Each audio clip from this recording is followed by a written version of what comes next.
An addiction brought me here.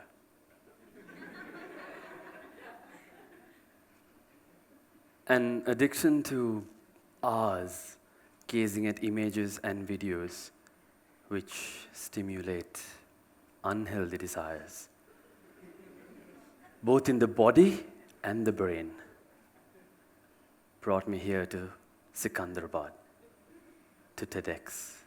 Hours and hours gazing at these graphic images made me want to be a part of it, to be responsible for the production of it, so that at least some of the desires I had could be fulfilled.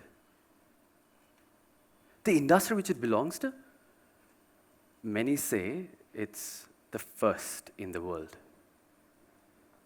However, definitely everyone agrees that it's as old as the civilizations. But the society doesn't look up to it. They don't speak about it with respect. Hence, the industry is shrouded in stigma. Yes, ladies and gentlemen, I owe you an explanation. I'm an addict, and I'm addicted to porn. But before you tune out, let me quickly tell you, I'm not addicted to just any kind of porn, but the most delicious genre of porn. You're even more worried now. What is porn? According to the Oxford Dictionary Online, anything regarded as emphasizing the sensuous or the sensational aspects, keyword, of a non-sexual subject and stimulating a compulsive interest in the audience. We have porn. Hence, in simple, anything that stimulates you, keeps you hooked onto it, there you go, we have porn. I was addicted to food porn. Oh, you're thinking I did weird stuff with food? No. Food porn could be images and videos circulated on digital platforms which create an instantaneous yearning, craving, which makes us salivate. That would be food porn. I definitely heard a few sighs of relief. Now, speaking about digital platforms, most social media platforms are dominated by two things. First,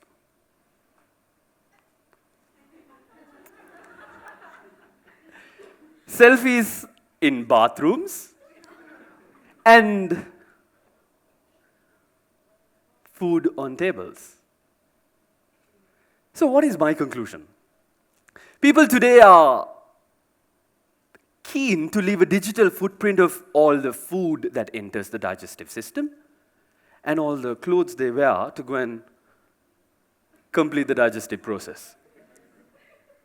But seriously, people are very proud to take pictures of the food they eat and the drinks they consume. Am I here to criticize the act? Absolutely not. We all love food. But do we all love growing it? Absolutely not again.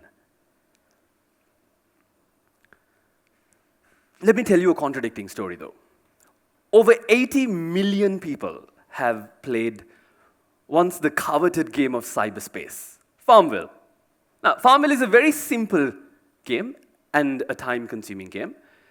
What it does is it allocates you a digital plot of land, encourages you to grow, plow, harvest, anything that you'd be doing in an ordinary farm. But also, it encourages you to invite friends over to witness the farm.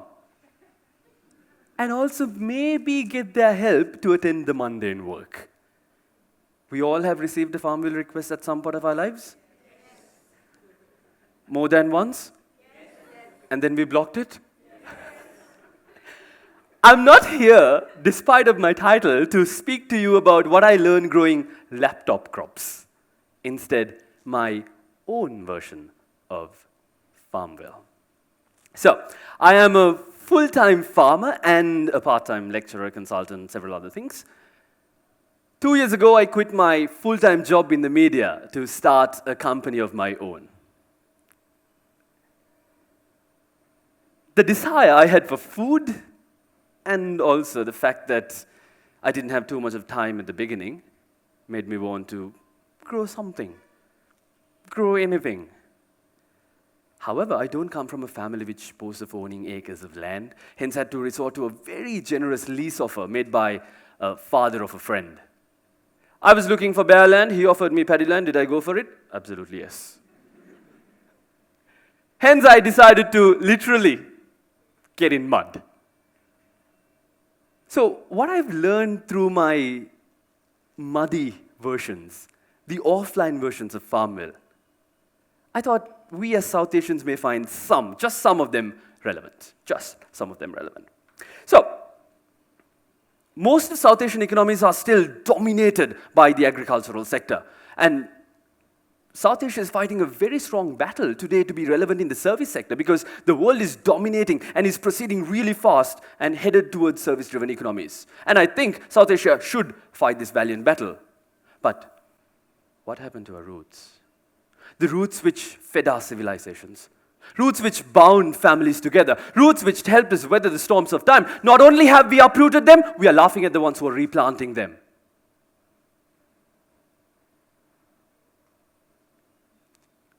My first lessons in agriculture didn't come from the harsh weather.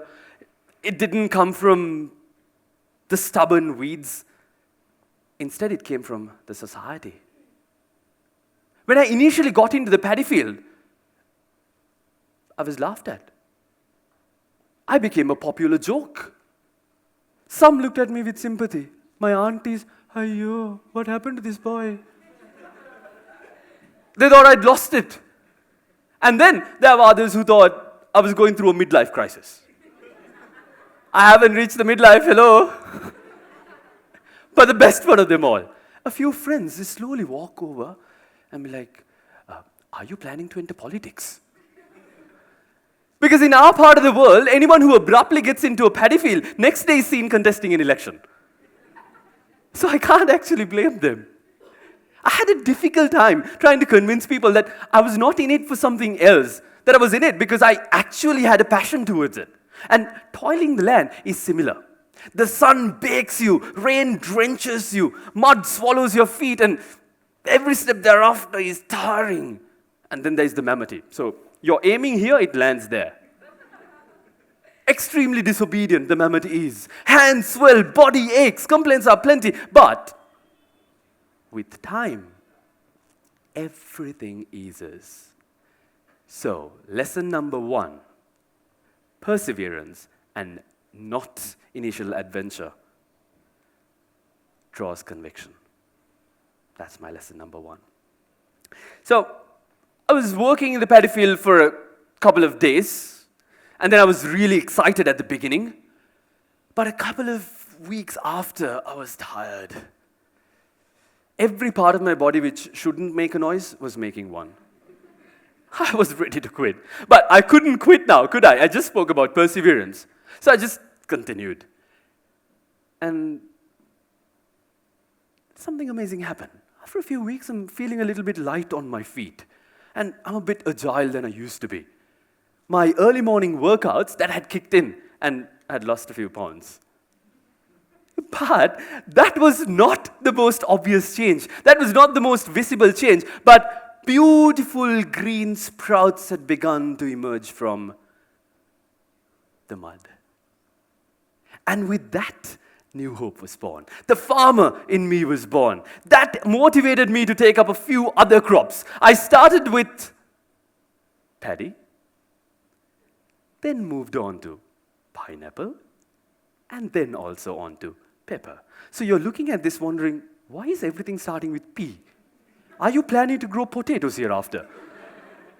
No. But I can justify why paddy, pineapple, and pepper. So paddy is a short-term crop. Turnaround time is about 5 months. Pineapple is mid-term. From the day you plant your saplings, you take about 10 months to get your first harvest. The second harvest comes in 8 months. So your turnaround time is about 18 months. 1 plant, 2 harvests. Then comes your paddy. So I beg your pardon. Then comes your pepper. From the day you plant pepper, takes you about 3 years to reap your harvest, and you can continue to do so for about 15, 20 years.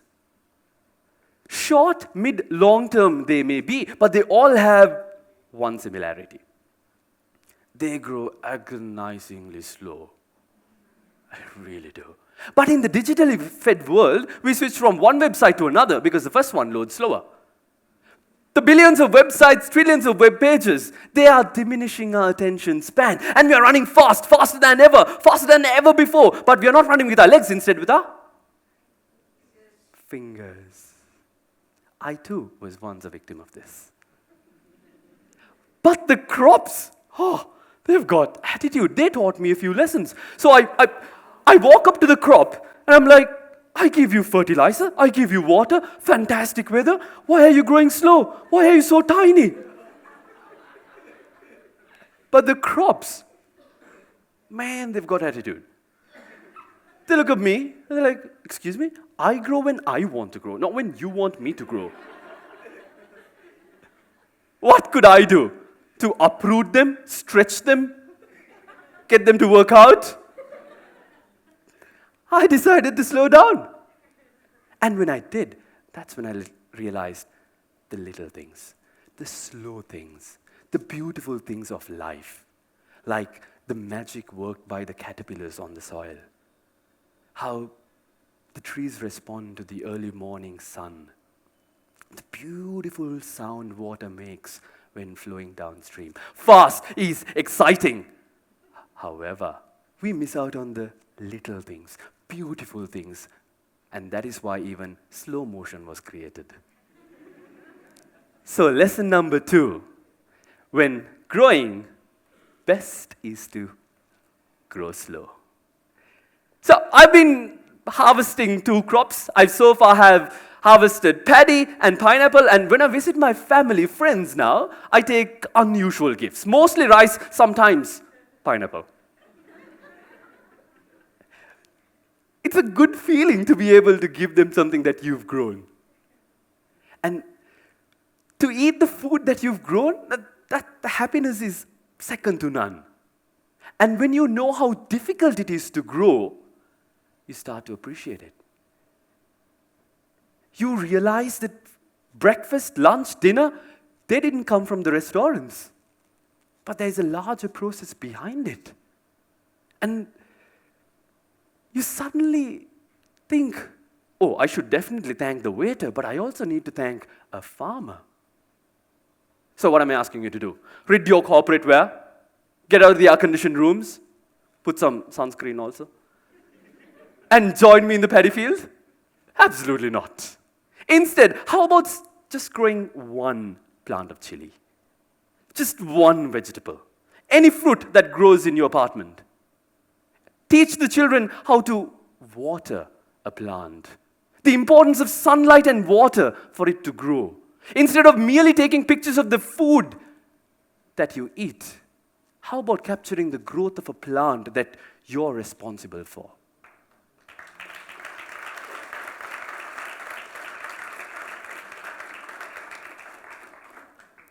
And the meals cooked with the food that you eat, I beg your pardon, the meals that you eat with the food that you grow, they taste better. Why? Because you know the process. Lesson number 3. Learn the process. Automatically, results will be better.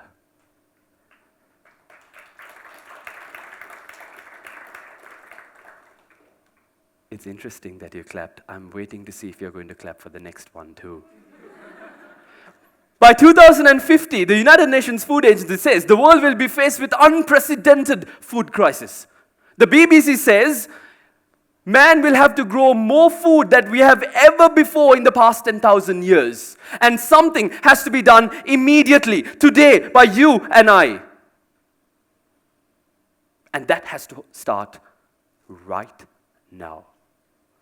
And I have a very ambitious hope for South Asia. I'm taking a small, yet a very, very hopeful step right now in this audience. I'm launching something. These are all the crops that I've grown and pictures of what I've grown. I'm launching a hashtag, and the hashtag is Food I Grow South Asia.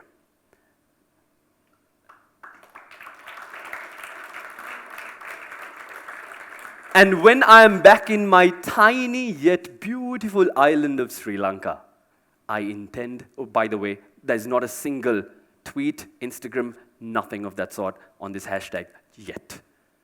So anyone who does it now, you're the first. but do that after I finish this speech, yeah?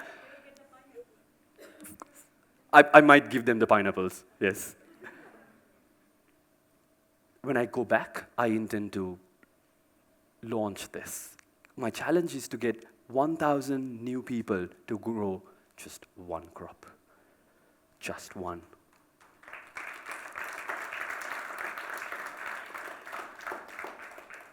But it's not only with Sri Lanka. If each and every one of us here in South Asia starts growing just one crop, that's 2 billion crops. Instead of blaming the government, the authorities, and the neighbor, we can start taking the ownership. So, I leave you with very, very simple questions. Do you want to continue to show, or will you join me to grow? Thank you. Thank you. Thanks. Thank you. Thanks.